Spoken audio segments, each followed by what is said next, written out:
কুণ্ড MCLA হোমষ্টেত Majuli বস্তিত আজি আমি ইয়াতে উপস্থিত আছো আৰু জয় ভাৰত পাৰ্টি আমাৰ যি প্ৰাৰ্থী জয় ভাৰত পাৰ্টিৰ মনোনীত প্ৰাৰ্থী বিমল মছাহাৰী ডাঙৰীয়াৰ হৈ ইয়াতে আমি জয় ভাৰত পাৰ্টিৰ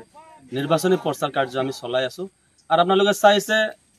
ভৈৰৱকুণ্ডবাসী ৰাইজে জয় ভাৰত পাৰ্টিক বিপুল সঁহাৰি জনাইছে আৰু এটা আমাৰ বিশ্বাস ভৈৰৱকুণ্ড এইবাৰ জয় ভাৰত পাৰ্টিৰ দখলত যে আহিব এটো নিশ্চিত কাৰণ ইয়াৰ আগতে যি গোবিন্দ বসুমতাৰী ডাঙৰীয়া যি ডেপুটি চিফ হোৱাৰ পিছতো তেওঁ MLA আছিলে আৰু আজি এই ভৈৰৱকুণ্ড অঞ্চলত ৰাস্তা ঘাটৰ যি জৰাজীৰ্ণ অৱস্থা ইয়াতে উন্নয়নমূলক কামৰ কোনো চিন চাপে নাই গতিকে ভৈৰৱকুণ্ডবাসী ৰাইজে নতুনত্বা বিচাৰিছে আৰু হেয়ে